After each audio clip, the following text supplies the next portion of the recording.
മനസ്സിൻ്റെ രസതന്ത്രം എന്നാണ് ഞാൻ പേരിട്ടിരിക്കുന്നത്. നമുക്കൊക്കെ അറിയാം, മനസ്സ് എന്ന് പറയുന്നത് തലച്ചോറിൻ്റെ പ്രവർത്തനത്തിൻ്റെ ഭാഗമായി ഉണ്ടാകുന്ന ഒരു പ്രതിഭാസം ആണ് മനസ്സ് എന്ന് പറയുന്നത്.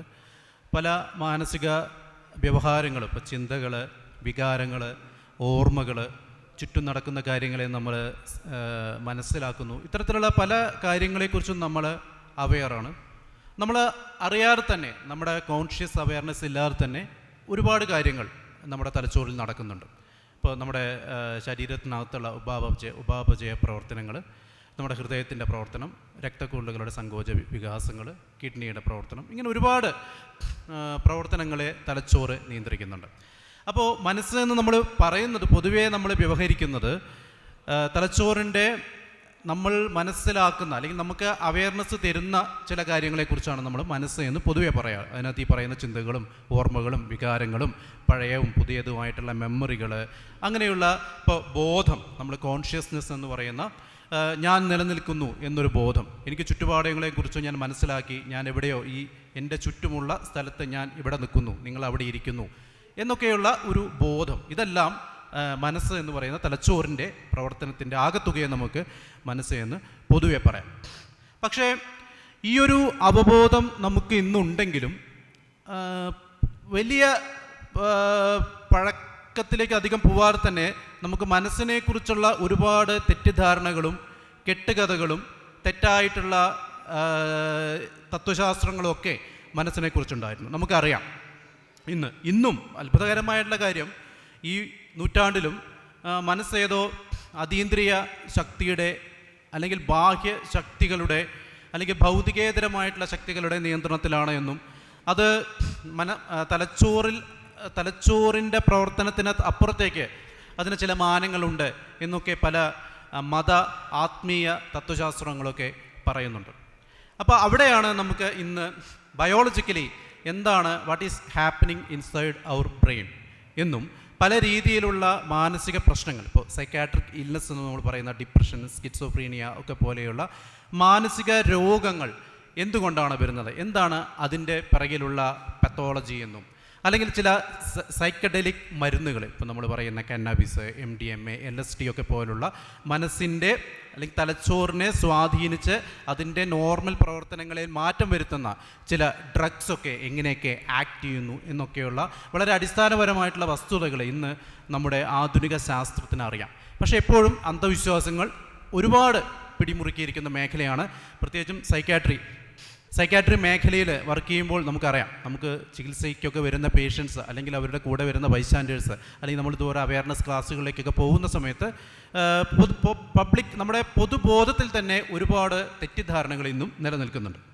അപ്പോൾ അതിൻ്റെ ചരിത്രപരമായ പശ്ചാത്തലമൊക്കെ നോക്കുകയാണെങ്കിൽ മധ്യകാല യൂറോപ്പിലൊക്കെ ഒരു ഡെമോണിക് പൊസഷൻ അല്ലെങ്കിൽ മാനസിക രോഗലക്ഷണങ്ങൾ, അബ്നോർമലായിട്ട് പെരുമാറുന്ന ആളുകളൊക്കെ ഏതെങ്കിലും ദുഷ്ടശക്തികൾ അവരിൽ ബാധിച്ചിട്ടുണ്ട് എന്ന രീതിയിലാണ് അവരെ ട്രീറ്റ് ചെയ്തിരുന്നത്. അങ്ങനെ ഈ പറയുന്ന ആവാഹനം, ഉച്ചാടനം രീതിയിലുള്ള കലാരൂപങ്ങളൊക്കെ നമ്മുടെ നാട്ടിലുള്ള പോലെ ലോകത്തെല്ലായിടത്തും എല്ലാ സംസ്കാരങ്ങളിലും ഉണ്ടായിരുന്നു. വിച്ച് ഹണ്ടിങ്, മന്ത്രവാദികളെന്നാരോപിച്ച് മാനസിക രോഗമുള്ള ആളുകളെ അവർ പിശാചുക്കളുമായി കമ്മ്യൂണിക്കേറ്റ് ചെയ്യുന്ന മന്ത്രവാദികളാണ് എന്ന് ആരോപിച്ചുകൊണ്ട് അവരെ ചുട്ടുകൊല്ലുക, പുഴയിലെറിഞ്ഞു കൊല്ലുക, അങ്ങനെ ഒരുപാട് കലാപരിപാടികൾ മധ്യകാല യൂറോപ്പിലും സ്വാഭാവികമായിട്ടും ലോകത്തിൻ്റെ പല സ്ഥലങ്ങളിലും നടന്നിട്ടുണ്ട്. നമ്മുടെയും കഥകൾ വ്യത്യസ്തമൊന്നുമല്ല. നമുക്കിപ്പോഴും അറിയാം, നമ്മുടെ പുരാണങ്ങളൊക്കെ എടുത്തു കഴിഞ്ഞാലും ഒരുപാട് ഇത്തരത്തിലുള്ള ദുഷ്ടശക്തികളുടെ ബാധകളും അതുമായി ബന്ധപ്പെട്ടിട്ടുള്ള മാനസിക അല്ലെങ്കിൽ ഒരു വ്യക്തിക്ക് മാനസിക രോഗം ഉണ്ടാകുന്നതിനെ ആ രീതിയിൽ വ്യാഖ്യാനിക്കുന്നുണ്ട്. ആയുർവേദം പോലും പല രീതിയിലുള്ള ബാധകളായിട്ട്, ഐ തിങ്ക് ഒരു 10-18ഓളം ബാധകൾ, യക്ഷി, ഗന്ധർവൻ, കിന്നരന്മാർ എന്നൊക്കെ പറഞ്ഞ് ഒരുപാട് വ്യത്യസ്ത തരം ബാധകളാണ് മാനസിക രോഗങ്ങൾക്ക് കാരണമെന്നും ഭൂതവിദ്യ എന്നാണ് പൊതുവെ ഈ മാനസിക രോഗങ്ങളെ കൈകാര്യം ചെയ്യുന്ന ഒരു ബ്രാഞ്ചിന് അവർ വിളിക്കുന്നത്, ആയുർവേദത്തിൽ പറയുന്നത്. സോ ഒരുപാട് മത ആത്മീയ തത്വശാസ്ത്രപരമായിട്ടുള്ള വിശദീകരണങ്ങൾ മനസ്സിനുണ്ടായിരുന്നു. വളരെ അടുത്ത കാലത്ത്, ഏകദേശം ഒരു നൂറ്റാണ്ടിനപ്പുറം, 1.25 നൂറ്റാണ്ടിനൊക്കെ മുമ്പാണ് ഏറെക്കുറെ ഒരു ശാസ്ത്രീയ വസ്തുതകളിലേക്ക് നമുക്ക്, അല്ലെങ്കിൽ ഈ പറയുന്ന അതിഭൗതികയിൽ നിന്നും മനസ്സിനെ മോചിപ്പിച്ചത് ഇദ്ദേഹമായിരിക്കും. ഇദ്ദേഹത്തെ എല്ലാവർക്കും അറിയാമായിരിക്കും. ഈ ഫോട്ടോ കാണുമ്പോൾ തന്നെ അറിയാം. സിഗ്മണ്ട് ഫ്രോയിഡ് എന്ന് പറയുന്ന മനഃശാസ്ത്രത്തിൽ ഒരുപാട് പഠനങ്ങൾ നടത്തിയിട്ടുള്ള, അല്ലെങ്കിൽ മനഃശാസ്ത്രത്തിൻ്റെ ചരിത്രത്തിൽ നമുക്ക് വിസ്മരിക്കാനാവാത്ത ഒരു പേരാണ്.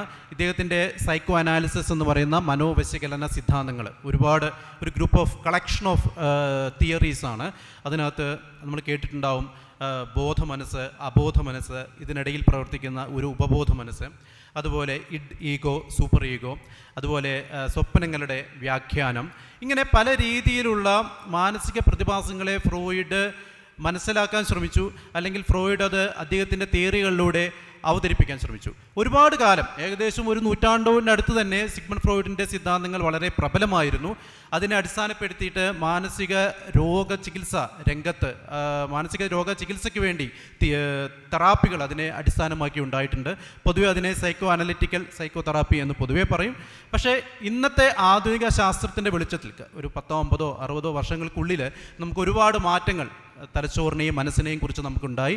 അതിൻ്റെ വെളിച്ചത്തിൽ നമുക്കൊരിക്കലും സിഗ്മണ്ട് ഫ്രോയിഡിൻ്റെ സിദ്ധാന്തങ്ങളെ അക്സെപ്റ്റ് ചെയ്യാൻ കഴിയില്ല. ശാസ്ത്രീയ വസ്തുതകൾ, അല്ലെങ്കിൽ സയൻസിന് അതിൻ്റേതായ ചില മാർഗരേഖകളുണ്ട്, അല്ലെങ്കിൽ രീതിശാസ്ത്രമുണ്ട് ഒരു കാര്യം ശരിയാണെന്ന് തെളിയിക്കാനായിട്ട്. ആ രീതിശാസ്ത്രത്തിലൂടെ കടന്നു പോകുന്ന സമയത്ത് സിഗ്മണ്ട് ഫ്രോയിഡിൻ്റെ പല സിദ്ധാന്തങ്ങളും അപര്യാപ്തമാണ് എന്ന് നമുക്ക് മനസ്സിലാകും.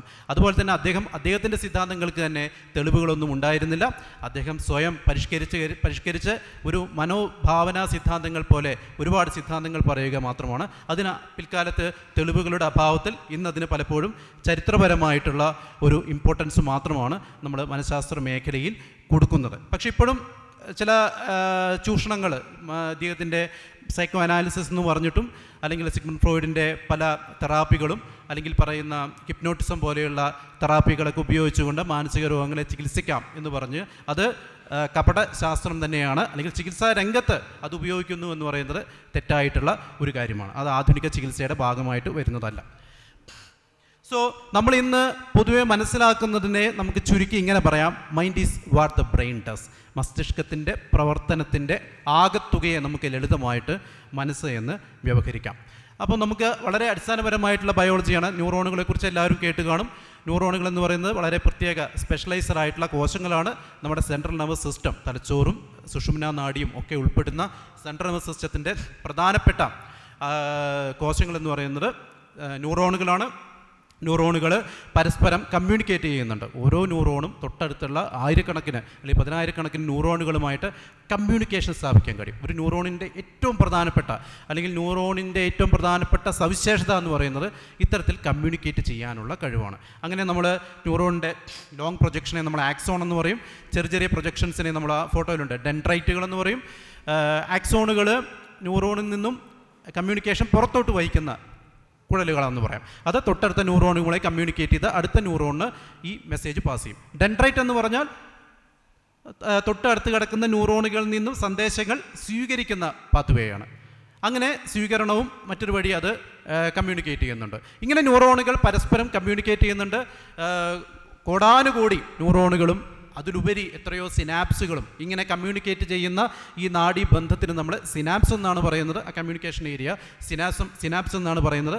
ഇവർ കമ്മ്യൂണിക്കേറ്റ് ചെയ്യുന്നത് ഒരു ന്യൂറോണിൻ്റെ ഒരറ്റത്ത് നിന്നും മറ്റൊരറ്റത്തേക്ക് ഇലക്ട്രിക്കൽ സിഗ്നലുകളായിട്ടാണ്, ഈ ആക്ഷൻ പൊട്ടൻഷ്യലുകളായിട്ടാണ് ഈ മെസ്സേജുകൾ പാസ് ചെയ്യുന്നത്. പക്ഷേ ഒരു ന്യൂറോണിൻ്റെ എൻഡിലെത്തിക്കഴിഞ്ഞാൽ അടുത്ത ന്യൂറോണിലേക്ക് ഈ മെസ്സേജുകൾ പോകുന്നത് കെമിക്കൽ ട്രാൻസ്മിഷനാണ്. ഒരു ന്യൂറോണിൻ്റെ എൻഡിൽ ഒരു മെസ്സേജ് എത്തിക്കഴിഞ്ഞാൽ അവിടെ ഒരു കെമിക്കൽ റിലീസ് ചെയ്യും. അത് അടുത്ത ന്യൂറോണിനെ ഉത്തേജിപ്പിക്കും. അവിടെ ഒരു ആക്ഷൻ പൊട്ടൻഷ്യൽ സ്റ്റാർട്ട് ചെയ്യും. അതിങ്ങനെ അടുത്ത ആക്സോണിൻ്റെ എൻഡിലേക്ക് കമ്മ്യൂണിക്കേറ്റ് ചെയ്യും. അവിടെ നിന്നും എഗെയിൻ ഒരു ന്യൂറോ ട്രാൻസ്മിറ്റർ, ഒരു കെമിക്കൽ മെസ്സഞ്ചർ വരും. അത് അടുത്ത ന്യൂറോണിനെ സ്റ്റിമുലേറ്റ് ചെയ്യും. ഇങ്ങനെ ഈ കെമിക്കൽ മെസ്സഞ്ചേഴ്സിനെ നമ്മൾ ന്യൂറോ ട്രാൻസ്മിറ്റേഴ്സ് എന്നാണ് പറയുന്നത്. നമ്മൾ ഡോപ്പാമിൻ, സിറോട്ടോണിൻ, അസിറ്റൈൽ കോളിൻ എന്നൊക്കെ പറഞ്ഞ് കേട്ട് കാണും. ഇതെല്ലാം ന്യൂറോ ട്രാൻസ്മിറ്റേഴ്സാണ്. ഇങ്ങനെ ന്യൂറോണുകൾ തമ്മിൽ ബന്ധത്തിന് ന്യൂറോ ട്രാൻസ്മിറ്റേഴ്സ് വളരെ വളരെ പ്രധാനമാണ്. നമ്മളതിൻ്റെ ഡീറ്റെയിൽസിലേക്ക് പോവാം.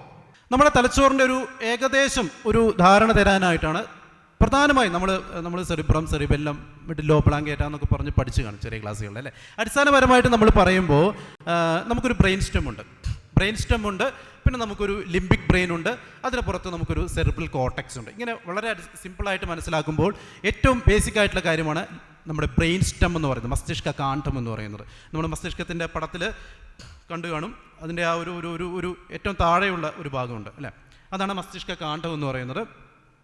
ഈ മസ്തിഷ്ക കാണ്ഡമാണ് അടിസ്ഥാനപരമായിട്ടുള്ള ജീവൽ പ്രവർത്തനങ്ങളെ നിയന്ത്രിക്കുന്നത്. നമ്മുടെ ഹൃദയമിടിപ്പ്, നമ്മുടെ ശ്വാസോച്ഛ്വാസം, നമ്മുടെ കിഡ്നിയുടെ പ്രവർത്തനം, ലിവറിൻ്റെ പ്രവർത്തനം, അങ്ങനെ ഓട്ടോണോമിക്കായിട്ട് നമ്മുടെ ശരീരത്തിൻ്റെ അത്യന്താപേക്ഷിതമായിട്ടുള്ള ഈ യന്ത്രം ഓടിക്കേണ്ട അടിസ്ഥാന ചുമതല ആർക്കാണ്? നമ്മുടെ മസ്തിഷ്ക കാണ്ഡത്തിനാണ്, ബ്രെയിൻ സ്റ്റെമ്മിലാണ്. അത് എല്ലാ ജീവികളിലും അടിസ്ഥാനപരമായിട്ട് തലച്ചോറ് എന്ന് പറയുന്ന അവയവം ഡെവലപ്പ് ചെയ്ത് വരുന്ന ജീവികളിൽ, ഉരകങ്ങളിലൊക്കെ അത് വളരെ കൃത്യമായിട്ട് പ്രവർത്തിക്കുന്നുണ്ട്. ഉരക മസ്തിഷ്കം എന്ന് പറഞ്ഞാൽ പ്രധാനമായും ഈ ബ്രെയിൻ സ്റ്റെമ്മാണ്. അവർക്ക് കൂടുതലായിട്ട് ചിന്തിക്കാനോ വലിയ രീതിയിലുള്ള ഇമോഷണൽ എക്സ്പ്രഷൻസ് ഒന്നും അവർക്കില്ല. അവർക്ക് പിന്നെ കുറച്ച് ഇൻസ്റ്റിങ്ക്റ്റുകൾ, ഇര പിടിക്കാനും അല്ലെങ്കിൽ പേടിച്ച് കഴിഞ്ഞാൽ രക്ഷപ്പെടാനും അല്ലെങ്കിൽ ഫൈറ്റ് ചെയ്ത് നിൽക്കാനും, ഇരയെ കണ്ടാൽ ആക്രമിക്കാനും, ഇണയെ കണ്ടാൽ അട്രാക്റ്റ് ചെയ്യാനൊക്കെയുള്ള അടിസ്ഥാനപരമായിട്ടുള്ള കുറച്ച് ഇൻസ്റ്റിങ്ക്റ്റുകൾ മാത്രമേ അതിനകത്തുള്ളൂ. പിന്നെ ജീവൽ പ്രവർത്തനങ്ങൾ നിയന്ത്രിക്കപ്പെടുക. പിന്നീട് നമ്മൾ മാമൽസിലേക്ക് വരുമ്പോഴാണ് അടുത്തൊരു ലെയറായിട്ട് ഒരു ഇമോഷണൽ ബ്രെയിൻ അവിടെ വരുന്നു. അതാണ് നമ്മൾ ലിംബിക് ബ്രെയിൻ എന്ന് പറയുന്നത്. നമ്മുടെ ഹിപ്പോ ക്യാമ്പസ്, അമിഗ്ഡാല എന്നൊക്കെ പറയുന്ന പ്രധാനപ്പെട്ട ഭാഗങ്ങളുള്ള ലിംബിക് ബ്രെയിൻ. ലിംബിക് ബ്രെയിനിൻ്റെ അടിസ്ഥാന ലക്ഷ്യം എന്ന് പറയുന്നത് ഇമോഷൻസ് ഉണ്ട്. ഇമോഷൻസ് എന്തിനാണ് അടിസ്ഥാനപരമായിട്ട്? ഇമോഷൻസ് ഒരു ജീവിയുടെ ബിഹേവിയറിനെ ആണ് അത് രൂപപ്പെടുത്തിയെടുക്കുന്നത് അല്ലേ. നമുക്ക് ആ പ്രോപ്പറായിട്ടുള്ള ഇമോഷണൽ റെസ്പോൺസ് ഉണ്ടെങ്കിൽ മാത്രമേ നമുക്ക് നമ്മുടെ നോർമലായിട്ടുള്ള കാര്യങ്ങൾ ചെയ്യാം. പേടി വന്നാൽ പേടി തോന്നേണ്ട സമയത്ത് പേടി വരണം. നമുക്ക് ലൈംഗിക വിചാരം വരുന്ന സമയത്ത് ലൈംഗിക വിചാരം വരണം. റൊമാൻസ് വരുന്ന സമയത്ത് അത് വരണം.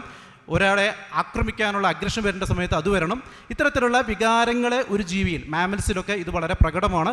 ആ ബിഹേവിയർ, മമാലിയൻ ബിഹേവിയർ, ഇപ്പോൾ കുട്ടിയെ വളർത്തുകയാണെങ്കിൽ കുട്ടിയോടുള്ള സ്നേഹം വേണം. ഇത്തരത്തിലുള്ള ഒരു ജീവിയുടെ ബിഹേവിയർ ഡെവലപ്പ് ചെയ്യുന്നതിൽ ഈ പറയുന്ന ലിംബിക് ബ്രെയിന് അത്യാവശ്യമാണ്. പിന്നെ നമ്മൾ ഹ്യൂമൻ ബ്രെയിനിലേക്ക് വരുന്ന സമയത്ത് ഈ പറയുന്ന ബ്രെയിൻ സ്റ്റെമ്മും അതിൽ ഉപരിയായി നിൽക്കുന്ന ലിംബിക് ബ്രെയിനും, അതുകൂടാതെ ഒരു സെറിബ്രൽ കോർട്ടെക്സ് എന്ന് പറയുന്ന പുതിയൊരു അവയവം കൂടെ അതിനകത്ത് വരുന്നുണ്ട്. ഇത് വളരെ വളരെ പ്രധാനമാണ്. പരിണാമത്തിൽ ഏകദേശം നമ്മൾ ഈ സെറിബ്രൽ കോർട്ടെക്സ് മാമൽസിലൊക്കെ വളരെ പരിമിതമായ രീതിയിലുണ്ട്. മനുഷ്യനിലെത്തുമ്പോഴേക്കും അത് വളരെ വികാസപ്പെട്ട, ഏകദേശം നമ്മുടെ തലച്ചോറിൻ്റെ ഒരു പകുതി ഭാരം കൺസ്യൂം ചെയ്യുന്നത് ഈ ഒരു സെറിബ്രൽ കോർട്ടെക്സ് ആണ്. സാധാരണഗതിയിൽ നമ്മുടെ ഒരു ബോഡി വെയ്റ്റുമായി കമ്പയർ ചെയ്യുന്ന സമയത്ത് നമ്മൾ എക്സ്പെക്റ്റ് ചെയ്തതിനേക്കാൾ ബ്രെയിൻ വോള്യവും ബ്രെയിൻ മാസും ഒക്കെ നമുക്കുണ്ടാവാനുള്ള കാരണം ഈ പറയുന്ന സെറിബ്രൽ കോർട്ടെക്സ് ആണ്. അല്ലെങ്കിൽ മനുഷ്യനാക്കുന്ന എല്ലാ സവിശേഷതകളുടെയും ഇരിപ്പിടം എന്ന് പറയുന്നത് ഈ സെറിബ്രൽ കോർട്ടെക്സ് ആണെന്ന് നമുക്ക് പറയാം. ഇത് നമ്മുടെ മസ്തിഷ്കത്തിൻ്റെ പടം നമ്മൾ കാണുന്ന സമയത്ത് ഇങ്ങനൊരു പടമൊക്കെ കണ്ട് ഇതിനകത്ത് ഏറ്റവും ഔട്ടറായിട്ട് കാണുന്ന ഈ ചുരുണ്ട് മടങ്ങിയിരിക്കുന്ന ഒരു ഭാഗമാണ് സെറിബ്രൽ കോർട്ടെക്സ് എന്ന് പറയുന്നത്. ഇതിനെ നമ്മൾ നിയോ കോർട്ടെക്സ് എന്നാണ് പറയുന്നത്. പരിണാമത്തിൻ്റെ ചരിത്രത്തിൽ ഏറെക്കുറെ പുതിയതാണ്. ഏകദേശം ഒരു 20 ലക്ഷം വർഷങ്ങളൊക്കെ ആയിട്ടുള്ളൂ ഈ നിയോ കോർട്ടെക്സ് രൂപപ്പെടാൻ തുടങ്ങിയിട്ട്. അതുകൊണ്ടാണ് അതിനെ നിയോ കോർട്ടെക്സ് എന്ന് പറയുന്നത്. ഏകദേശം ഒരു 2 to 4 മില്ലിമീറ്റർ തിക്നെസ്സുള്ള ഒരു ലെയറായിട്ടാണ് ഇത് കാണുന്നത്.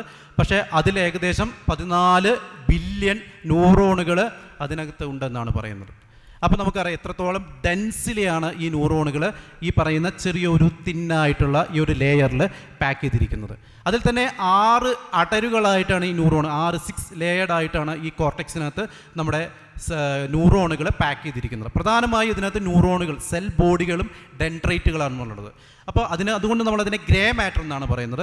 ആക്സോണുകൾ ഇതിന് താഴേക്കാണ് പോകുന്നത്. ഈ ആക്സോണുകൾ വരുന്ന പുറത്ത് ആക്സോണുകൾക്ക് ഒരു വൈറ്റ് കവറിംഗ് ഉണ്ട്, മൈലിൻ ഷീറ്റ് എന്ന് പറയുന്നു. അതുകൊണ്ട് പൊതുവേ ആ ഭാഗം നമ്മൾ വൈറ്റ് മാറ്റർ എന്ന് പറയും, ആക്സോണുകളുള്ള ഭാഗത്ത്. ഇത് പ്രധാനമായും കോശങ്ങളാണ്. അതുകൊണ്ട് പ്രധാനമായും ഇതിനെ ഗ്രേ മാറ്റർ എന്നാണ് പറയുന്നത്. കോശം, അതായത് സെൽ ബോഡികളും അതിൻ്റെ ഡെൻഡ്രൈറ്റുകളും. ഓക്കെ, ഇതിൻ്റെ ഫങ്ഷൻ എന്ന് പറയുന്നത് നമ്മൾ ഇന്ന് കാണുന്ന എല്ലാ മനുഷ്യൻ്റെ ഗുണങ്ങളായിട്ട് നമ്മൾ പറയുന്ന ഇൻ്റലിജൻസ്, ഏറ്റവും പ്രധാനപ്പെട്ട കാര്യം ഇൻ്റലക്ച്വൽ ആയിട്ടുള്ള ഫങ്ഷൻ. നമ്മൾ തീരുമാനങ്ങൾ എടുക്കുന്നു, നമ്മൾ പ്ലാൻ ചെയ്യുന്നു, ജഡ്ജ് ചെയ്യുന്നു, കാൽക്കുലേറ്റ് ചെയ്യുന്നു. ഏറ്റവും അപ്രോപ്രിയേറ്റ് ആയിട്ടുള്ള കൃത്യതയായിരുന്നിട്ടുള്ള ഡിസിഷൻസ് മേക്കിംഗ് ഒക്കെ നമുക്ക് സാധ്യമാകുന്നത് ഈ സെറിബ്രൽ കോർട്ടെക്സ് കൊണ്ടാണ്. അതിൻ്റെ ഫ്രോണ്ടൽ ലോബിലാണ് ഈ ഒരു സവിശേഷതയുള്ളത്. അതിൽ തന്നെ പ്രീ ഫ്രോണ്ടൽ കോർട്ടെക്സ് ഏറ്റവും മുന്നിലുള്ള, ഒരു പക്ഷേ നമ്മുടെ നെറ്റിയുടെയൊക്കെ പിറകിൽ കാണുന്ന ഒരു മസ്തിഷ്ക ഭാഗം നമുക്ക് പ്രീ ഫ്രോണ്ടൽ കോർട്ടെക്സ് എന്ന് പറയാം. അവിടെയാണ് ഈ പറയുന്ന ഇൻ്റലക്ച്വൽ ആയിട്ടുള്ള എല്ലാ സവിശേഷതകളും ഉള്ളത്. പിന്നീട് പാരൈറ്റൽ ലോബ്, ഞാൻ അതിൻ്റെ ഒരുപാട് സാങ്കേതികതയിലേക്ക് കടക്കുന്നില്ല. ഒക്സിപിറ്റൽ ലോബ് ഏറ്റവും പിറകിലുള്ളത്, അവിടെയാണ് കാഴ്ചയുമായി ബന്ധപ്പെട്ട കാര്യങ്ങളൊക്കെ. ടെമ്പറൽ ലോബിലാണ് കേൾവിയുമായി ബന്ധപ്പെട്ട കാര്യങ്ങൾ, മെമ്മറി പ്രോസസ്സിങ് ഒക്കെ അവിടെയാണ് നടക്കുന്നത്. ഇത് വളരെ പ്രധാനപ്പെട്ട ഒരു മസ്തിഷ്ക ഭാഗമാണ്. ഒരു ഫിനിയാസ് ഗേജിൻ്റെ ഒരു സ്റ്റോറിയോടെ പറയാം. ഞാനതിൻ്റെ ഒരു പ്രാധാന്യം മനസ്സിലാക്കാനാണ്. ഇദ്ദേഹം 1800-കളിൽ അമേരിക്കയിൽ ജീവിച്ചിരുന്നൊരു വ്യക്തിയാണ്. ഇതൊരു റോഡ് തൊഴിലാളിയാണ്, ട്രെയിൻ പാളങ്ങളൊക്കെ ഉണ്ടാക്കുന്നത്. ഇദ്ദേഹത്തിനൊരു പാറ പൊട്ടിക്കുന്നതിനിടയിൽ ഇദ്ദേഹത്തിൻ്റെ കണ്ണിലൂടെ ഒരു ഇരുമ്പ് തണ്ട് തുളച്ചു കയറി. അതിങ്ങനെ പോയിട്ട് ഇദ്ദേഹത്തിൻ്റെ തലച്ചോറിൻ്റെ മുൻഭാഗത്തിലൂടെ പോയി തലയോട്ടി തുറന്ന് ഇങ്ങനെ വന്നു. അതായത് തലച്ചോറിൻ്റെ ഫ്രണ്ട് ഭാഗത്തിലൂടെയാണ് കറക്റ്റ് പാസ്സായത്, ഒരു കണ്ണിലൂടെയും പാസ് ചെയ്യും. സോ സ്വാഭാവികമായി അന്നത്തെ കാലത്ത് ഇത്തരത്തിലുള്ള ഒരു ഇഞ്ചുറി ഉണ്ടായാൽ അന്ന് മരണമാണ്. സ്വാഭാവികമായിട്ടും വലിയ അന്ന് മെഡിക്കൽ സയൻസ് ഡെവലപ്പ് നല്ല സർജറിയും കാര്യങ്ങളൊക്കെ ഇല്ല, സ്വാഭാവികമായിട്ടും പറ്റും. പക്ഷേ ഇദ്ദേഹം അത്ഭുതകരമായിട്ട് ജീവിച്ചു. ഇദ്ദേഹം ജീവനോടെ തിരിച്ചു വന്നു, അപകടത്തിൽ നിന്ന് രക്ഷപ്പെട്ടു. ദണ്ടൊക്കെ അദ്ദേഹത്തിൻ്റെ ശരീരത്തിൽ നിന്നും മാറ്റി. അതാണ് അദ്ദേഹം പിടിച്ചു നിൽക്കുന്നത്, ഫേമസ് ആയിട്ടുള്ള ഒരു ഫോട്ടോ എന്ന് പറയുന്നത്. പക്ഷേ ഗേജിൻ്റെ പിന്നീടുള്ള ജീവിതത്തിൽ ഡ്രമാറ്റിക് ആയിട്ടുള്ള മാറ്റങ്ങൾ വരികയാണ്. അദ്ദേഹത്തിൻ്റെ സുഹൃത്തുക്കളും ബന്ധുക്കളും ഒക്കെ ഫിനിയാസ് ഗേജിൻ്റെ സ്വഭാവം കണ്ട് അമ്പരക്കുകയാണ്. കാരണം പണ്ടുണ്ടായിരുന്ന ഒരു വ്യക്തിയല്ല ഈ അപകടത്തിന് ശേഷം അപകടത്തെ അതിജീവിച്ച ഫിനിയാസ് ഗേജ് എന്ന് പറയുന്നത്. അദ്ദേഹത്തിൻ്റെ പേഴ്സണാലിറ്റിയിൽ അടിമുടി മാറ്റം. വളരെ ശാന്തനും ശാന്ത സ്വഭാവശീലനായ ഇദ്ദേഹം അഗ്രസീവായി തുടങ്ങുന്നു. പെട്ടെന്ന് തന്നെ മറ്റുള്ളവർക്ക് കിട്ടാത്ത രീതിയിൽ ഇമ്പൾസീവായിട്ട് പെരുമാറുന്നു, ദേഷ്യപ്പെടുന്നു, ബഹളം വയ്ക്കുന്നു. പേഴ്സണാലിറ്റിയിൽ അടിമുടി. ഗേജ് അല്ല, പഴയ ഒരു വ്യക്തിത്വം അല്ല പിന്നീട് കിട്ടുന്നത്. പിന്നീടാണ് അദ്ദേഹത്തിൻ്റെ ഒരു കേസ് നമ്മുടെ മസ്തിഷ്ക ശാസ്ത്ര വിജ്ഞാനത്തിൽ ഒരുപാട് അറിവുകൾ നൽകിയൊരു കേസാണ്. പ്രത്യേകിച്ചും ഫ്രോണ്ടൽ ലോബിൻ്റെ ഫംഗ്ഷനിൽ കൂടെ. കാരണം ഇദ്ദേഹത്തിൻ്റെ ഫ്രോണ്ടൽ ലോബിലൂടെയാണ് ഈ ഒരു ദണ്ട് തുളച്ചു കയറുകയും അദ്ദേഹം ഫ്രോണ്ടൽ ലോബിലാണ് പ്രധാനമായും നാശം സംഭവിച്ചത്. അതുകൊണ്ടാണ് അദ്ദേഹം മരിക്കാതിരുന്നതും. ഒരുപക്ഷെ നമ്മുടെ ബ്രെയിൻ സ്റ്റം ഇരിക്കുന്ന ഭാഗത്തൊക്കെ അപകടം പറ്റി കഴിഞ്ഞാൽ നമ്മൾ പെട്ടെന്ന് തന്നെ മരിക്കാനുള്ള സാധ്യത കൂടുതലാണ്. നമ്മൾ സിനിമയിലെ കണ്ടിട്ടില്ലേ, പിറകിലാണ് അടിക്കുന്നത് അല്ലേ വില്ലന്മാർ വന്നിട്ട്. കാരണം ബ്രെയിൻ സ്റ്റമാണ് അവിടെ. സ്വാഭാവികമായിട്ടും പരിക്ക് പറ്റിയാൽ കൂടുതൽ റിസ്ക്കാണ് ഒരു ജീവി മരിക്കാനായിട്ട്. സോ ഗേജ് രക്ഷപ്പെട്ടു, പക്ഷേ അദ്ദേഹത്തിൻ്റെ പേഴ്സണാലിറ്റിയിൽ മാറ്റങ്ങൾ വരും. അങ്ങനെയാണ് ഫ്രോണ്ടൽ ലോബിൻ്റെ പരമപ്രധാനമായിട്ടുള്ളൊരു ഫംഗ്ഷൻ നമ്മുടെ ബിഹേവിയർ കൺട്രോൾ ചെയ്യുന്നു, നമ്മുടെ പേഴ്സണാലിറ്റി. നമുക്ക് ഇമോഷൻസ് ഒക്കെ ലിംബി ബ്രെയിൻ ഉണ്ടെങ്കിലും ഏതൊക്കെ ഇമോഷൻസ് എങ്ങനെ നിയന്ത്രിക്കണം, എവിടെ പറയണം, എങ്ങനെ പെരുമാറണം, ദേഷ്യം വന്നാൽ എന്ത് ചെയ്യണം, പ്രണയം തോന്നിക്കഴിഞ്ഞാൽ എന്ത് ചെയ്യണം എന്നൊക്കെ തീരുമാനിക്കുന്ന ഒരു എക്സിക്യൂട്ടീവ് ഫംഗ്ഷൻ ചെയ്യുന്ന ഹയർ അതോറിറ്റി, ഹൈക്കമാൻഡ് എന്ന് പറയുന്നത് ഈ പ്രീ ഫ്രോണ്ടൽ കോർട്ടെക്സ് അല്ലെങ്കിൽ ഫ്രോണ്ടൽ ലോബാണ്. അപ്പോൾ അതിന് പരിക്ക് പറ്റിക്കഴിഞ്ഞാൽ നമ്മുടെ സർവ്വ കൺട്രോളും നഷ്ടപ്പെടും. അതുവരെ നമ്മൾ പഠിച്ചു വെച്ചിട്ടുള്ള സാമൂഹ്യ ശീലങ്ങളും എല്ലാം അവിടെ നഷ്ടപ്പെടുന്നു. നമ്മളെ ഒരു ആനിമലിസ്റ്റിക് ആയിട്ടുള്ള ഒരു വ്യക്തിയായിട്ട്, അല്ലെങ്കിൽ ഒരു മൃഗം എങ്ങനെയാണോ അതിൻ്റെ ചോദനകൾ പ്രകടിപ്പിക്കുന്നത് ആ രീതിയിലുള്ള നമ്മുടെ വ്യക്തിത്വത്തിൽ മാറ്റങ്ങൾ വരും.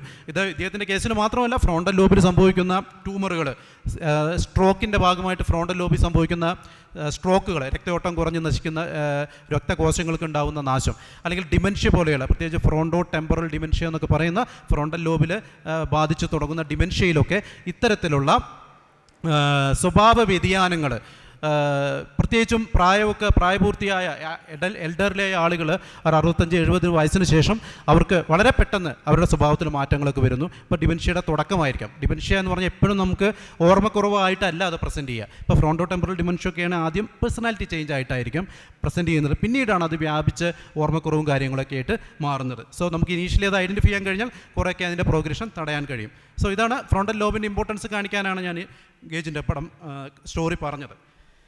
പിന്നെ നമ്മുടെ സിനാപ്സുമായി ബന്ധപ്പെട്ട് വളരെ പ്രധാനപ്പെട്ട ഒരു ഘടകമാണ് സിനാപ്റ്റിക് പ്ലാസ്റ്റിസിറ്റി എന്ന് പറയുന്നത്.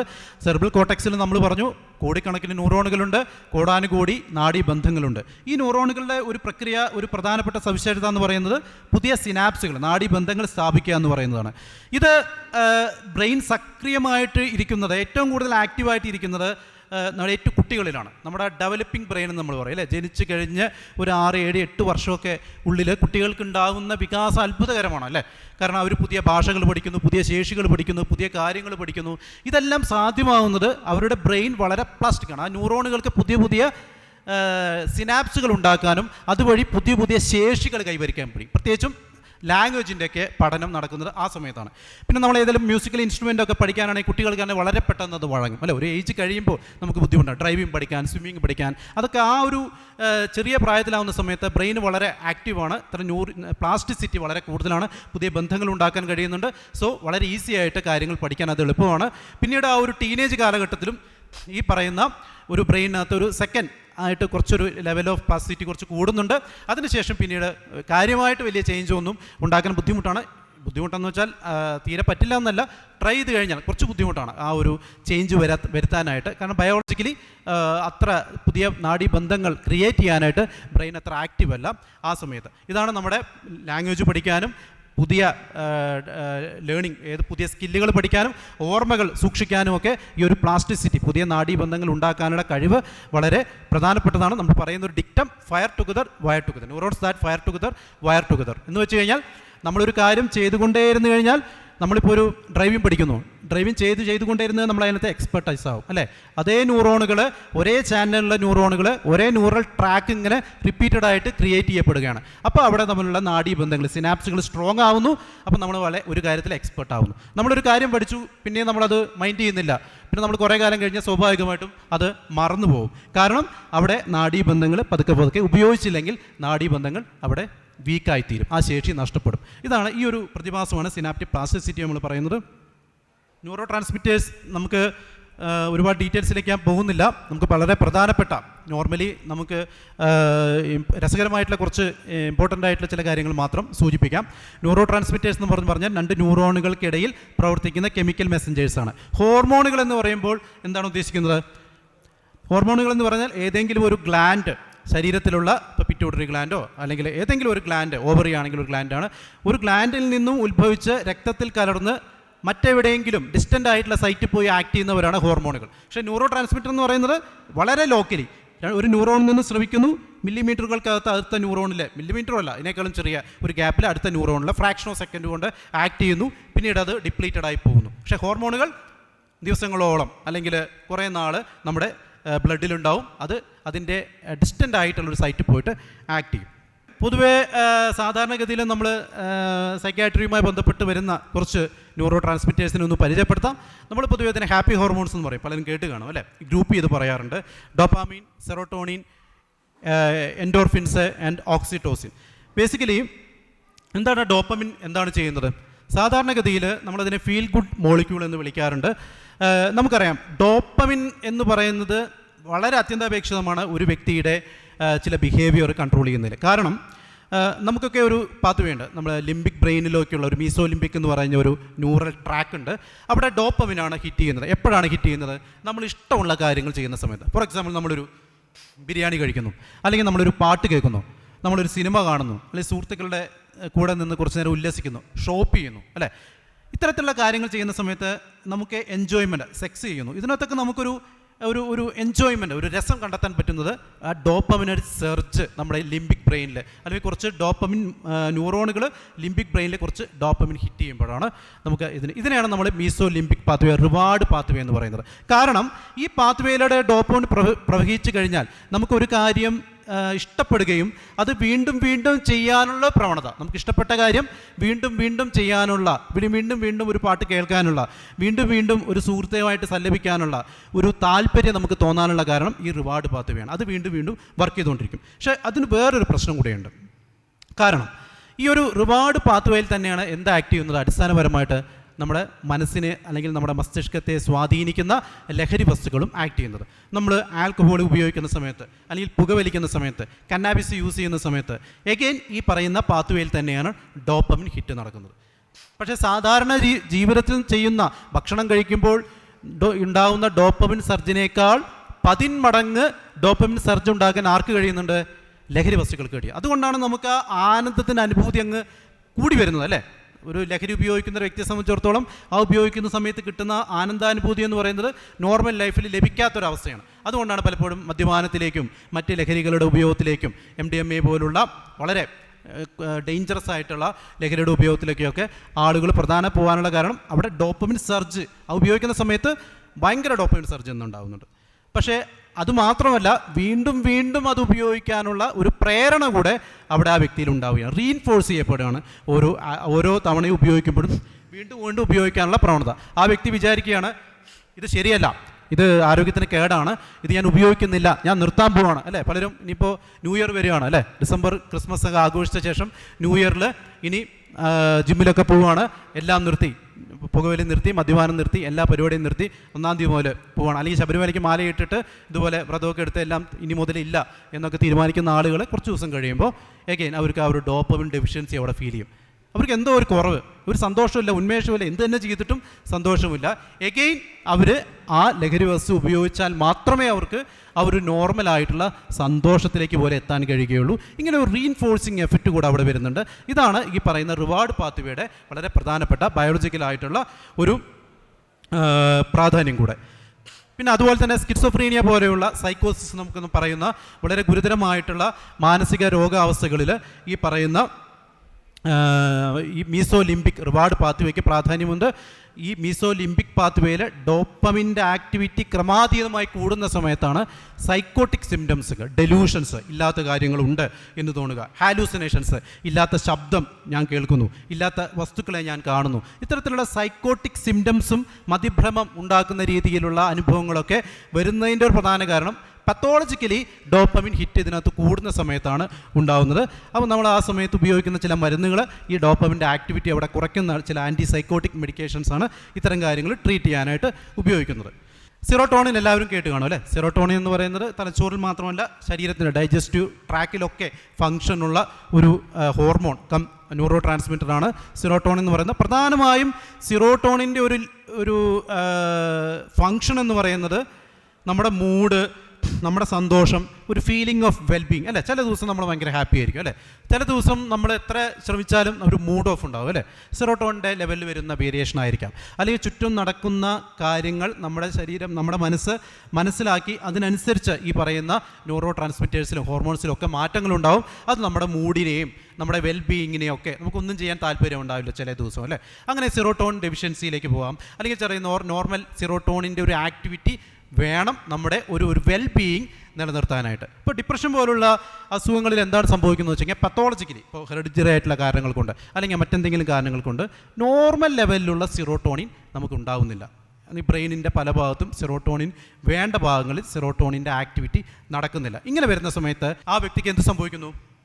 ഒരു മൂഡ് എപ്പോഴും ഒരു ലോ മൂഡായിരിക്കും അല്ലേ? ഒന്നിനും താല്പര്യമില്ല, ഒന്നും ചെയ്യാനും ഒരു മൂഡില്ല, എന്തൊക്കെ ചെയ്താലും ഒരു സന്തോഷം കിട്ടുന്നില്ല, അല്ലെങ്കിൽ നേരത്തെ ചെയ്തിരുന്ന സന്തോഷദായകമായിട്ടുള്ള കാര്യങ്ങളൊന്നും തന്നെ എന്നെ സന്തോഷിപ്പിക്കുന്നില്ല, ജീവിതത്തോട് മടുപ്പ് തോന്നുന്നു, നിരാശ തോന്നുന്നു, ഭാവിയെക്കുറിച്ചുള്ള ആശങ്കകൾ വരുന്നു, അല്ലെങ്കിൽ ഒരു പോസിറ്റീവായിട്ടുള്ള തോട്ട്സ് ഒന്നും തന്നെ വരുന്നില്ല, പലപ്പോഴും നെഗറ്റീവായിട്ടുള്ള തോട്ട്സുകൾ വരുന്നു. എൻ്റെ ജീവിതം മീനിങ്ലെസ് ആണ്, വൃഥാവാണ്, ഉപകാരമില്ലാത്തൊരു ജീവിയാണ്.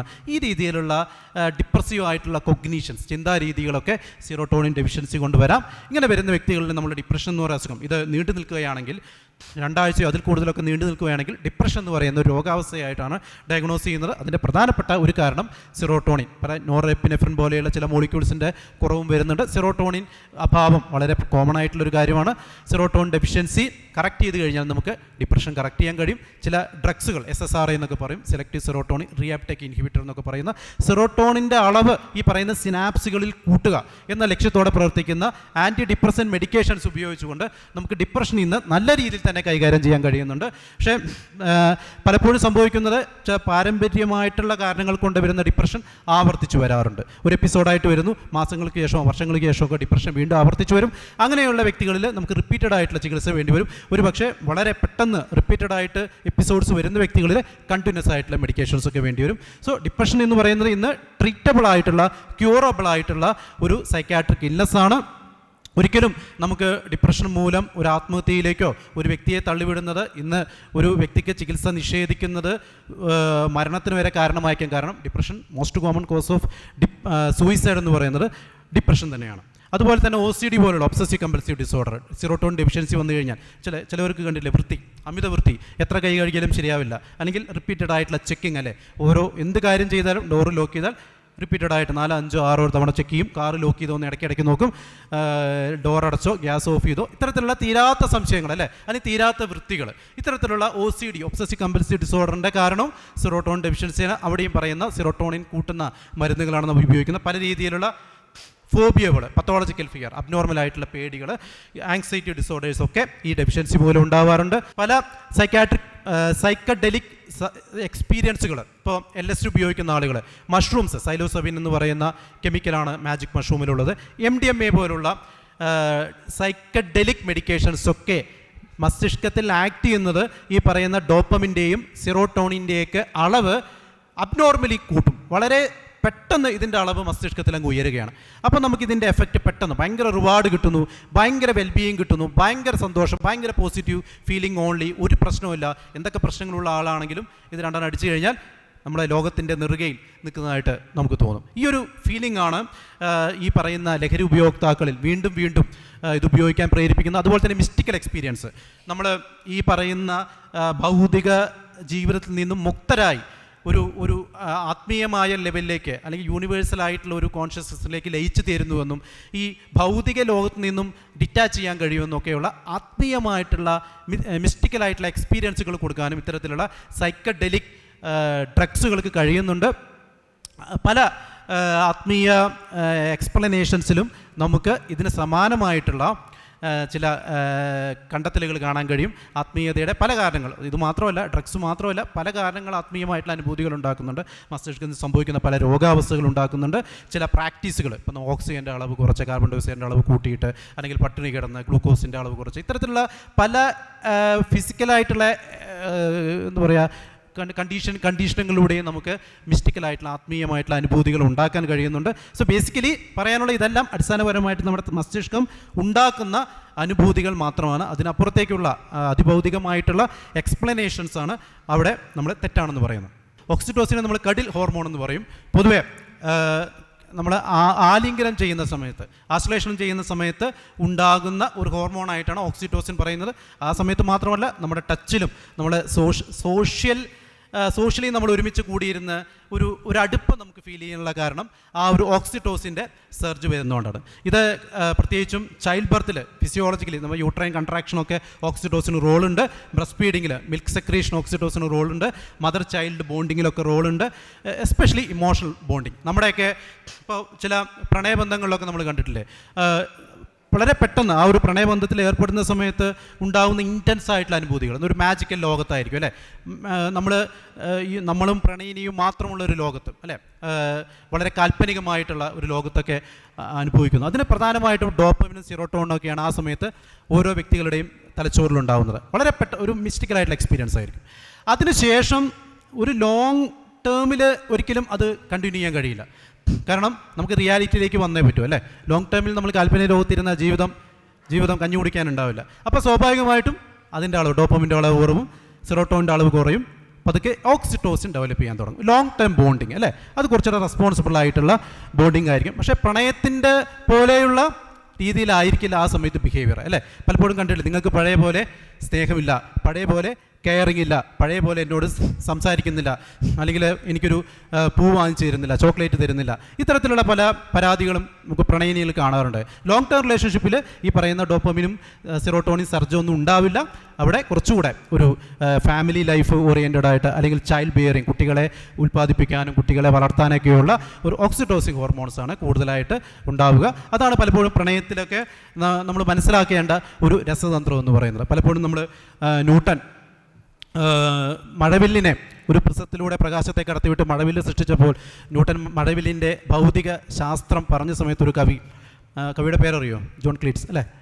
കവി പറയുകയുണ്ടായി, ന്യൂട്ടൺ മഴവില്ലിൽ നിന്നും കാവ്യഭംഗി എടുത്തു മാറ്റിയെന്ന്. അതുപോലെ പ്രണയത്തിന് കാവ്യഭംഗിയുണ്ട്, പക്ഷെ നമ്മൾ പലപ്പോഴും മനസ്സിലാക്കേണ്ടത് അതിൻ്റെ അടിസ്ഥാനപരമായിട്ടുള്ള ശാസ്ത്രീയ വസ്തുതകൾ മനസ്സിലാക്കി കഴിഞ്ഞാൽ നമുക്ക് പല രീതിയിലുള്ള ഈ അബദ്ധങ്ങളിൽ ചെന്ന് ചാടാതെ ശ്രമിക്കാം. പ്രണയത്തിൻ്റെ പേരിലുള്ള പല ആത്മഹത്യകളും ക്രൈമുകളും ഒക്കെ സംഭവിക്കുന്നത് പെട്ടെന്ന് ഒരു വ്യക്തിക്ക്. പലപ്പോഴും ഈ പറയുന്ന ഇൻറ്റൻസിറ്റി പല വ്യക്തികളിലും വ്യത്യാസം ഉണ്ടായിരിക്കാം. ആ വ്യക്തിയുടെ തലച്ചോറിലുണ്ടാകുന്ന കെമിക്കൽസാണ് അത് തീരുമാനിക്കുന്നത്. പഴയ പോലെ വിളിച്ചില്ല, അല്ലെങ്കിൽ പഴയ പോലെ സംസാരിച്ചില്ല, എന്നെ മൈൻഡ് ചെയ്തില്ല എന്ന കാരണങ്ങൾ കൊണ്ടുവരെ പലപ്പോഴും ആത്മഹത്യാ ശ്രമം നടത്തുന്ന വ്യക്തികളെയൊക്കെ നമ്മൾ കാണുന്നുണ്ട്. സോ നമ്മൾ ശാസ്ത്രീയമായിട്ടുള്ള വസ്തുതകൾ കൂടെ അറിഞ്ഞിരിക്കുന്നത് നല്ലതാണ്. എൻഡോർഫിൻസ് എന്ന് പറഞ്ഞാൽ ബേസിക്കലി ഇത്തുള്ള എൻഡോജീനസ് ഒപ്പിയോയിഡ്സ്. നമ്മുടെ ശരീരത്തിൽ തന്നെ ഒപ്പിയം അറിയാലോ, കറുപ്പ് എന്ന് പറയുന്ന ഒപ്പിയം നമ്മൾ മിസ്യൂസ് ചെയ്യുന്ന പലപ്പോഴും ഡ്രഗ്സ്, സൈക്കോ ആക്റ്റീവ് ഡ്രഗ്സായിട്ട് നമ്മൾ കണക്കൂക്കുന്ന ഒപ്പിയം, മോർഫിനൊക്കെ വരുന്ന ഒപ്പിയം നമ്മുടെ തലച്ചോറിനകത്ത് തന്നെ, നമ്മുടെ ശരീരത്തിൽ തന്നെ ഈ ഓപ്പിയത്തിന് സമാനമായ കെമിക്കലുകൾ ഉണ്ടാക്കുന്നതാണ്. അതിനെ നമ്മൾ എൻഡോജീനിയസ് ഓപ്പിയോയിഡ്സ് എന്നാണ് പറയുന്നത്. സോ ഇവയ്ക്ക് പ്രവർത്തിക്കാനായിട്ട് ഒപ്പിയോയിഡ് റിസപ്റ്റേഴ്സിൻ്റെ ചില സ്വീകരണികൾ നമ്മുടെ ശരീരത്തെ തലച്ചോറിൽ തന്നെയുണ്ട്. ഇവയുടെ റോൾ എന്ന് വെച്ച് കഴിഞ്ഞാൽ നമ്മുടെ ശരീരത്തിൻ്റെ നാച്ചുറൽ ആയിട്ടുള്ള പെയിൻ കില്ലേഴ്സ് എന്നാണ് ഇത് അറിയപ്പെടുന്നത്. നമുക്ക് വേദന ഉണ്ടാകുന്ന സമയത്ത്, നമ്മുടെ സ്ട്രെസ് ഉണ്ടാകുന്ന സമയത്ത്, അല്ലെങ്കിൽ ചെറിയ എക്സസൈസൊക്കെ ചെയ്യുന്ന സമയത്ത് ഈ എൻഡോജീനസ് ഓപ്പിയോയിഡ്സ് നമ്മുടെ ശരീരത്തിൽ ബ്രെയിനകത്ത് ഒരുപാട് പ്രൊഡ്യൂസ് ചെയ്യപ്പെടുന്നുണ്ട്. ഇത് നമുക്ക് ഒരു പെയിൻ റിലീഫ് ഉണ്ടാക്കുന്നുണ്ട്, നമ്മളെ കാമാക്കുന്നുണ്ട്, ഒരു ഹാപ്പി മൂഡിലേക്ക്, ഒരു സന്തോഷം ഉണ്ടാക്കുന്നുണ്ട്, ഒരു ഉറക്കത്തിലേക്ക്, ഒരു റിലാക്സേഷൻ മൂഡിലേക്ക് നമ്മളെ കൊണ്ടുപോകും. നമ്മളൊരു നല്ലൊരു നടത്തമൊക്കെ കഴിഞ്ഞ് കഴിഞ്ഞാൽ നമ്മളൊരു നല്ലൊരു മൂഡിലേക്ക് പലപ്പോഴും എത്താറുണ്ട്. ഒരു കാരണം എൻഡോജീനസ് ഒപ്പിയോയിഡ്സിൻ്റെ അളവ് കൂടുന്നതാണ്.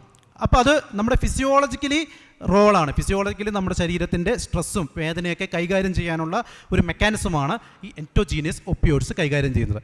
പക്ഷേ ഈ പറയുന്ന ഒപ്പിയോയിഡ് റിസപ്റ്റേഴ്സിൽ ആരാക്ട് ചെയ്യും? നമ്മുടെ വളരെ പൊട്ടൻ്റായിട്ടുള്ള ഒപ്പിയം അല്ലെങ്കിൽ ഒപ്പിയോയിഡ് സാധനങ്ങൾ, മോർഫിൻ, പെത്തഡീൻ ഒക്കെ പോലെയുള്ള മിസ്യൂസ് ചെയ്യപ്പെടുന്ന ഡ്രഗ്സുകളും ഈ റിസപ്റ്ററിൽ ആക്ട് ചെയ്ത് സാധാരണ ഉണ്ടാക്കുന്ന അനുഭൂതിയേക്കാൾ 10 മടങ്ങ് അനുഭൂതി ഉണ്ടാക്കുകയും നമുക്ക് ആനന്ദവും സന്തോഷവും മൂഡ് ചേഞ്ചൊക്കെ വരികയും ചെയ്യും. അങ്ങനെ അത് മിസ്യൂസ് ചെയ്യപ്പെടുന്നുണ്ട്. സോ ഇതാണ് എൻഡോജീനസ് ഒപ്പിയോയിഡ്സിൻ്റെ റോള്. സോ ഇൻ നട്ട്ഷൽ എനിക്ക് പറയാനുള്ളത്, നമ്മുടെ മസ്തിഷ്കം എന്ന് പറയുന്നത് ന്യൂറോണുകളും സിനാപ്സുകളും ന്യൂറോ ട്രാൻസ്മിറ്റേഴ്സും ചില ഹോർമോണുകളും ഒക്കെ ചേർന്നുള്ള വളരെ കോംപ്ലിക്കേറ്റഡ് ആയിട്ടുള്ള ഒരു ബയോളജിക്കൽ ആയിട്ടുള്ളൊരു വ്യവസ്ഥയാണ്. പരിണാമത്തിൻ്റെ ഏറ്റവും കോംപ്ലിക്കേറ്റഡ് ആയിട്ടുള്ള ഒരു പ്രോഡക്റ്റായിട്ട് നമുക്ക് മസ്തിഷ്കത്തെ വിലയിരുത്താം. ഈ മസ്തിഷ്കത്തിൻ്റെ വിവിധ പ്രതിഭാസങ്ങളെ ആണ് മാനസിക രോഗങ്ങളും വ്യത്യസ്തമായിട്ടുള്ള മാനസിക അവസ്ഥകളുമൊക്കെ. ഇതിനെ പരമ്പരാഗതമായിട്ട് നമ്മുടെ കാലഘട്ടങ്ങളിലൊക്കെ ചരിത്രപരമായിട്ട് വളരെ തെറ്റായ രീതിയിൽ ഇൻ്റർപ്രറ്റ് ചെയ്യാനൊക്കെയുള്ള ശ്രമങ്ങൾ നടക്കുന്നുണ്ട്. നമ്മളന്ന് ഇന്നത്തെ ശാസ്ത്രത്തിൻ്റെ അറിവ് വെച്ച് മസ്തിഷ്കത്തെയും മസ്തിഷ്കവുമായി ബന്ധപ്പെട്ട പ്രതിഭാസങ്ങളെയൊക്കെ മനസ്സിലാക്കാൻ ശ്രമിക്കുകയും ഒരുപാട് അന്ധവിശ്വാസങ്ങൾ ഇതിൻ്റെ പേരിൽ നടക്കുന്നുണ്ട്, ചൂഷണങ്ങൾ നടക്കുന്നുണ്ട്. ഇപ്പോഴും മാനസിക രോഗമുള്ള വ്യക്തികളെ മന്ത്രവാദികളുടെ അടുത്ത് കൊണ്ടുപോകുന്നു, ഉസ്താദുമാരുടെ അടുത്ത് കൊണ്ടുപോകുന്നു, അല്ലെങ്കിൽ അച്ഛന്മാരുടെ അടുത്ത് കൊണ്ടുപോയിട്ട് എന്തെങ്കിലും മന്ത്രമൊക്കെ ചൊല്ലിച്ച് നേരെയാക്കാൻ പറ്റും. ശരീരത്തിന് രോഗം വന്നാൽ മരുന്നും മനസ്സിന് രോഗം വന്നാൽ മന്ത്രവാദവും മതിയും എന്ന രീതിയിലുള്ള ഒരു തെറ്റായ ധാരണയിലേക്ക് മാറാൻ കാരണം മനസ്സെന്ന് പറയുന്നത് എന്തോ അതിഭൗതികമായിട്ടുള്ള ഒരു കാര്യമാണ് എന്ന തെറ്റിദ്ധാരണയിൽ നിന്നാണ്. മനസ്സെന്ന് പറയുന്നത് ശാരീരിക പ്രവർത്തനം പോലെ തന്നെയുള്ള ഒരു പ്രവർത്തനം മാത്രമാണ്. ശരീരത്തിലുള്ള കെമിക്കൽസൊക്കെ തന്നെയാണ് തലച്ചോറിലുള്ളത്. നമുക്ക് അത് മനസ്സിന് വരുന്ന രോഗങ്ങളെ നമുക്ക് ബയോളജിക്കലി അത് എല്ലാത്തിനും മരുന്ന് കൊടുക്കുക എന്നല്ല അർത്ഥം. നമുക്ക് ശാസ്ത്രീയമായി ഡെവലപ്പ് ചെയ്ത തെറാപ്പികളുണ്ട്. ചില രോഗങ്ങൾക്ക് തെറാപ്പികൾ മാത്രം മതിയായിരിക്കും, ചില രോഗങ്ങൾക്ക് മരുന്നുകളും തെറാപ്പികളും വേണ്ടി വന്നേക്കാം. ശാസ്ത്രീയമായിട്ടുള്ള ചികിത്സ ഇന്ന് ലഭ്യമാണ്. ഒന്നുകൂടെ നമ്മൾ പറയുകയാണെങ്കിൽ എവറിത്തിങ് സൈക്കോളജിക്കൽ ഈസ് ബയോളജിക്കൽ. നമ്മളിന്ന് സൈക്കോളജിക്കൽ എന്ന് പറയുന്ന പല പ്രതിഭാസങ്ങളെയും നമുക്ക് അടിസ്ഥാനപരമായിട്ട് ബയോളജിക്കലി നമുക്ക് നിർണ്ണയിക്കാൻ പറ്റും. ആ രീതിയിലാണ് ഇന്ന് ശാസ്ത്രം മുന്നോട്ട് കൊണ്ടുപോകുന്നത്. അപ്പോൾ ഇത്രയും നേരം എൻ്റെ ഈ പ്രഭാഷണം കേട്ട് നിന്ന എല്ലാവർക്കും എനിക്ക് അവസരം നൽകിയ എസൻസ് ഗ്ലോബൽ, പ്രത്യേകിച്ച് യാസിൻ ആണ് എന്നെ വിളിച്ചത്, പ്രത്യേകം നന്ദി പറയുന്നു ഈ പരിപാടി സംഘടിപ്പിച്ചതിന്. Thank you.